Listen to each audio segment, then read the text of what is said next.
అందరికీ శ్రావణ మాసం మొదటి శుక్రవారం శుభాకాంక్షలు. సో ఈరోజు మొదటి శుక్రవారం కాబట్టి పూజ కూడా కొంచెం స్పెషల్గానే ఉంటుంది కదా. సో ఈరోజు మనం చేసే ప్రసాదం కూడా అంతే స్పెషల్గా ఉంటుంది. చాలామందికి ఇష్టమైన పరమాన్నం చేస్తున్నా. సో పరమాన్నం చాలా ఈజీగా చేసుకోవచ్చు. మనం పూజకి అరేంజ్మెంట్ చేసుకునే లోపు ఇక్కడ పరమాన్నం అయిపోతుంది. సో ఫస్ట్ ఏం చేయాలంటే బియ్యం కడిగి పెట్టేసేయాలి. కొన్ని బియ్యంలో ఎక్కువ వాటర్ వేసేసి కడిగి పెడితే అది స్లోగా కుక్ అవుతుంటుంది.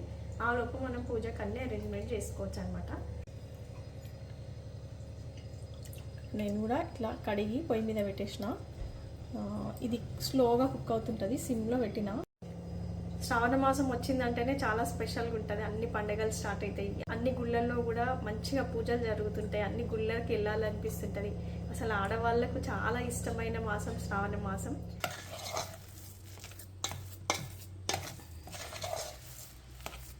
మెత్తగా ఉడికిన అన్నాన్ని ఇట్లా స్మాష్ చేయాలి. ఇప్పుడు దీంట్లో బెల్లం యాడ్ చేయాలి. మంచిగా స్మాష్ చేసిన బెల్లాన్ని దీంట్లో యాడ్ చేద్దాం. బాగా మిక్స్ చేసేద్దాం దీన్ని.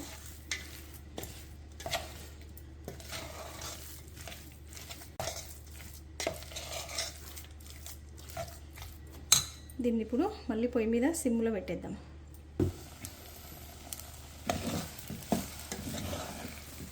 ఆ వేడికి బెల్లం కరుగుతుంటుంది. కొంచెం అప్పుడప్పుడు కలుపుతుండాలి, లేదంటే అడగంటిపోతుంది. ఇప్పుడు దీంట్లో పాలు యాడ్ చేస్తున్నాం.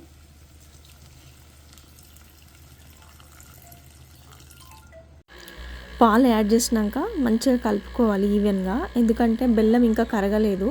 సో ఈ బెల్లము ఈ పాలు అంతా కరిగినాక నెయ్యిలో కొన్ని డ్రై ఫ్రూట్స్ వేసి దీంట్లో కలిపిన. నాకు ఫోన్ రావడం వల్ల నేను అది రికార్డ్ చేయలేకపోయినా. సో మీకు అందరికీ తెలిసిందే కదా, పరమాన్నం అంటేనే నెయ్యి డ్రై ఫ్రూట్స్ కలిపేసిన. పరమాన్నం రెడీ అయిపోయింది. దేవునికి ప్రసాదం సమర్పించేద్దాం ఇంకా. సో దేవుడి పూజ కూడా చాలా సింపుల్గా చేస్తాను నేను.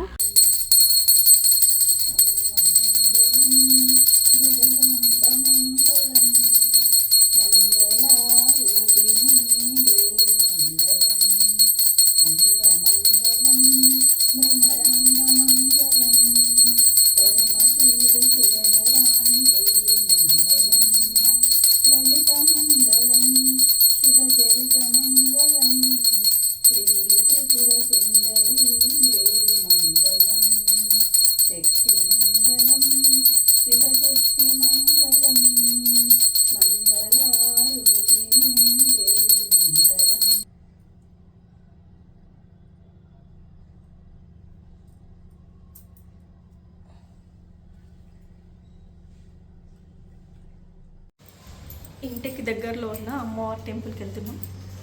చాలా టెంపుల్స్ ఉన్నాయి మా పక్క కాలనీలోనే. సో అన్ని టెంపుల్స్ దర్శనాలు చేసుకొని వస్తాం. ఇంట్లో పూజ అయిపోయింది. అక్కడ గేట్ ఉంటే మనం తొందరగా వెళ్ళిపోతుంది కదా. ఏమైతుంది పట్ట 2 నిమిషాలకు.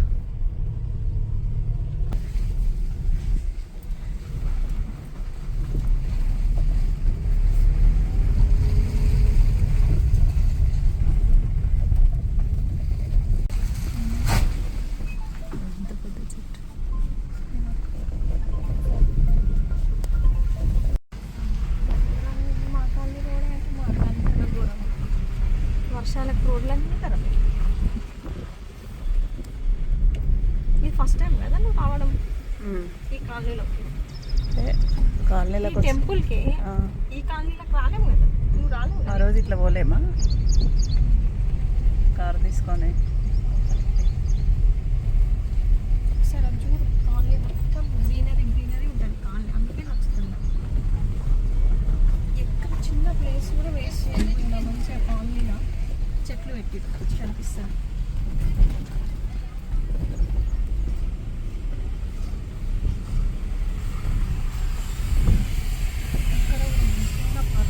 చిన్న ప్లేస్లోనే చెట్లు పెట్టి చూడవా గీడ గీడ.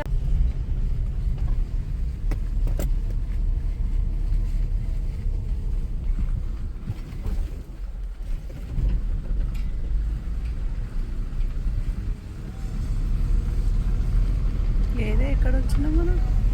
రోడ్డు ఇది దాటుతున్నామా?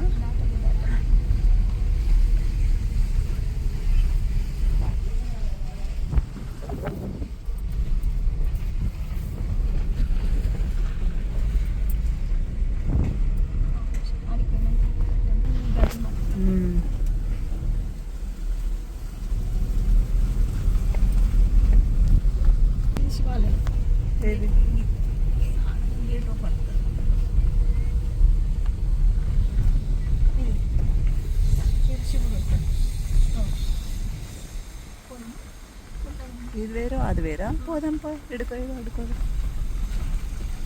గేట్ పెట్టింది.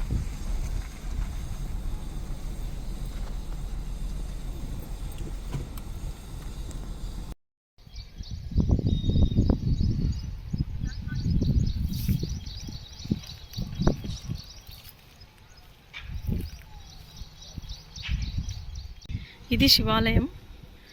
ఈ కాలనీలో కమిటీగా ఏర్పడి ఇక్కడ అన్ని దేవాలయాలు నిర్మించారు అనమాట.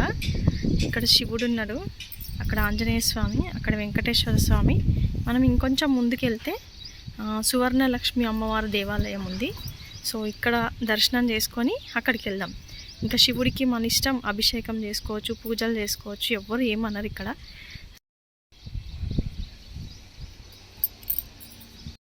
ఇది వెంకటేశ్వర స్వామి టెంపుల్. మార్నింగే ఓపెన్ ఉంటుంది, కొంచెం లేట్ అయింది కదా, క్లోజ్ అయిపోయింది. కనిపించేది అమ్మవారి టెంపుల్, శ్రీ సువర్ణలక్ష్మి అమ్మవారి టెంపుల్. అక్కడ వీడియోలు ఫోటోలు ఎలో లేవు, సో ఇక్కడ నుంచే దూరం నుంచే టెంపుల్ చూపిస్తున్నా. ఇది కనిపించేది యజ్ఞశాల. ఇక్కడ నిత్యం యజ్ఞం అది జరుగుతూనే ఉంటుంది. సో కనిపించేదే టెంపుల్. సో ఇప్పుడు వీడియో ఆఫ్ చేసేస్తున్నా.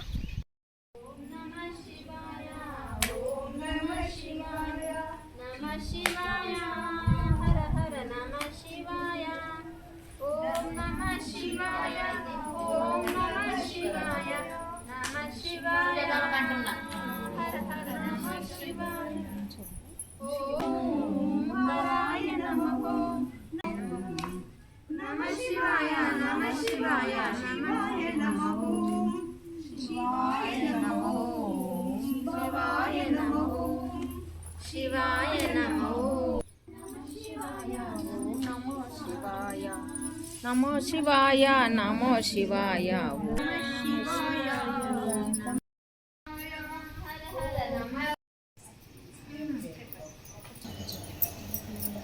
అమ్మవారి టెంపుల్కి దర్శనానికని వచ్చినాము. అనుకోకుండా ఇక్కడ ఈ ప్రోగ్రామ్ పెట్టుకున్నారు. చాలా రోజుల నుంచి చాలా మంది చాలా టెంపుల్స్లో చేస్తున్నారు దశకోటి లింగాలు.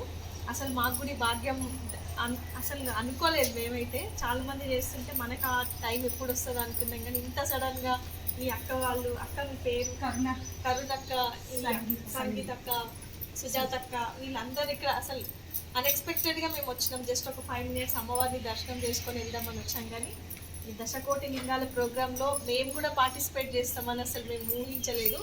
శివరాత్రికి ఫసల్వాదిలో దశకోటి లింగం ఉద్భవించడానికి వీళ్ళంతా చేస్తున్నారు.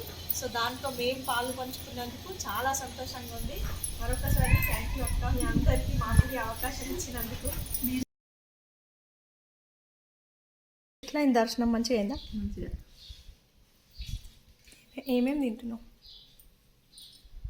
పరమాన్నం, పులిహోర, టమాటా కర్రీ. ఇది మా భోజనం. టెంపుల్కి వెళ్ళేసి వచ్చి మార్నింగ్ నుంచి ఏం తినలే, బాగా ఆకలిస్తుంది, తినేస్తున్నాం ఇంకా.